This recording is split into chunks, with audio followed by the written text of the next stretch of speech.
ತಮ್ಮ ಸ್ವಂತ ಮೋಕ್ಷಕ್ಕಾಗಿ ಮತ್ತು ಜಗತ್ತಿನ ಕಲ್ಯಾಣಕ್ಕಾಗಿ ಈ ಧ್ಯೇಯದ ಆಧಾರದ ಮೇಲೆ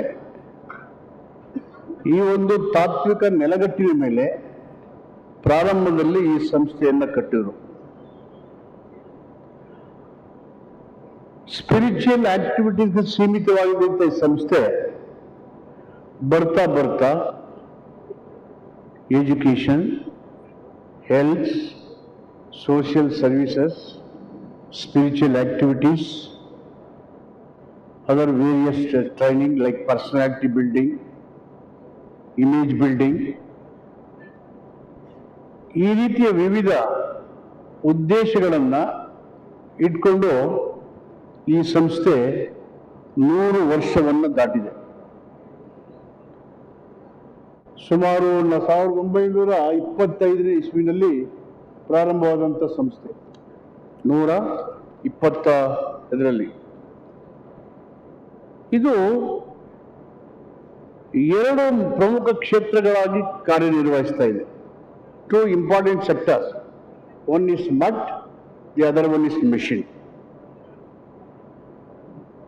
ಒಂದು spiritual and religious, the other one is social sector, service and education and etc. ಈ 2 ಉದ್ದೇಶಗಳು ಇಟ್ಕೊಂಡು ರಚನೆ ಆಗಿದ್ದಂಥ ಸಂಸ್ಥೆ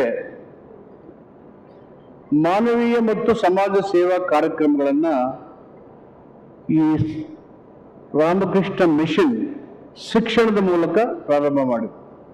ಶಿಕ್ಷಣಕ್ಕೆ ಯಾಕೆ ಮಾಡಿದ್ರು ಅಂದರೆ, ಶಿಕ್ಷಣ ಅನ್ನೋದು ಹುಲಿಯ ಹಾಲನ್ನು ಕುಡ್ದಂಗೆ. ಶಿಕ್ಷಣ ಅನ್ನೋದು ಹುಲಿಯ ಹಾಲು ಕುಡ್ದಂಗೆ.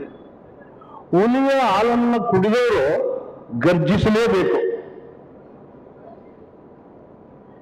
ಹೀಗಾಗಿ ಪೂಜ್ಯ ಸ್ವಾಮೀಜಿಗಳ ಪ್ರವಚನಗಳನ್ನು ಹೇಳಿದಾಗ ಎಂಥ ಒಂದು ಯೋಚನೆ ಲಹರಿ ಸೈದ್ಧಾಂತಿಕವಾಗಿ, ಸಾಮಾಜಿಕವಾಗಿ, ಶೈಕ್ಷಣಿಕವಾಗಿ ಎಲ್ಲ ಪ್ರಗತಿಪರ ವಲಯಗಳಲ್ಲಿ ಹರಿದು ಬರ್ತಾ ಇರೋದಕ್ಕೆ ಈ ಸಂಸ್ಥೆ ನಡೆದು ಬಂದಂಥ ದಾರಿಯೇ ಕಾರಣ.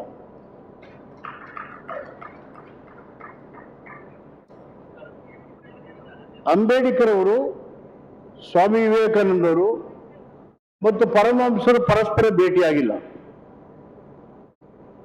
ಅಂಬೇಡ್ಕರ್ ಅವರು ಸಂಪೂರ್ಣವಾಗಿ ಜಾತಿ ವಿನಾಶವನ್ನು ಬಯಸಿದರು.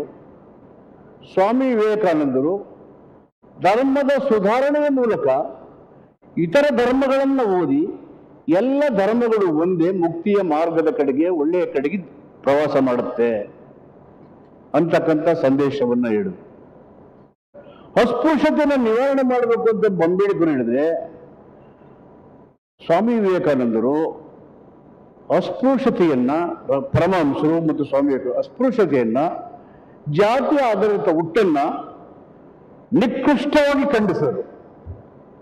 They condemned highly the caste and the practice of untouchability.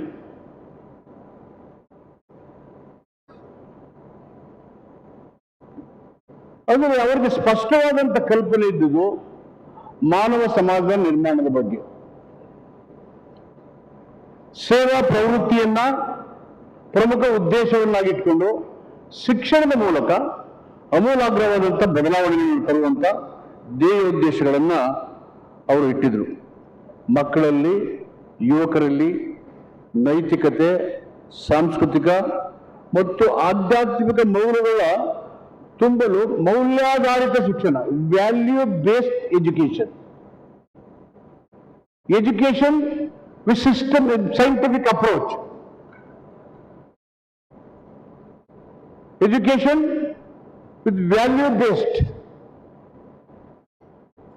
ಅದರಿಂದ ಇವತ್ತು ಅತ್ಯಂತ ಕಡಿಮೆ ದರದಲ್ಲಿ ರಾಮಕೃಷ್ಣ ಆಶ್ರಮದಲ್ಲಿ ಇನ್ಫ್ಲೂಯೆನ್ಸ್ ಇಲ್ಲದೇನೆ ಯಾರು ಬೇಕಾದ್ರೂ ಇಲ್ಲಿ ಪ್ರವೇಶ ಪಡಿತಾ ಇದ್ದಾರೆ ಅಂದ್ರೆ, ತಾರತಮ್ಯವಿಲ್ಲದೇನೆ ಅಸ್ಪೃಶ್ಯರು, ಪೌರ ಕಾರ್ಮಿಕರಿಂದ ಹಿಡಿದು ಎಲ್ಲ ಮಕ್ಕಳಿಗೆ ಶಿಕ್ಷಣವನ್ನು ಕೊಡುವಲ್ಲಿ ಪ್ರಮುಖ ಪಾತ್ರವನ್ನು ವಹಿಸಿದೆ. 19ನೇ ಶತಮಾನದಲ್ಲಿ ಭಾರತದಲ್ಲಿ ಹುಟ್ಟಂತ ಒಬ್ಬ ಶ್ರೇಷ್ಠ ಸಂತ ಪರಮಹಂಸರು ಮತ್ತು ಸ್ವಾಮಿ ವಿವೇಕಾನಂದರು. A great Saint in the 19th century who was born in India was Ramakrishna Paramahamsa and Swami Vivekananda. They are the great saint in the country. So ಸ್ವಾಮಿಗಳು ಇರಬೇಕು ಅಂದ್ರೆ ರಾಮಕೃಷ್ಣ ಪರಮಹಂಸರ ತರ ಇರಬೇಕು ಅಂತೇಳಿ ಫಸ್ಟ್ ಟೈಮ್ ನಾನು MLA ಆದಾಗ 1985 ಅಸೆಂಬ್ಲಿನಲ್ಲಿ ಭಾಷಣ ಮಾಡಿದ್ದೆ. ನನಗೆ ಗೊತ್ತಿರೋ ಅರ್ಧಂಬರ್ಧ ಸಬ್ಜೆಕ್ಟ್ ತಿಳ್ಕೊಂಡು ಅವತ್ತು 1981 40 years back I spoke in the assembly.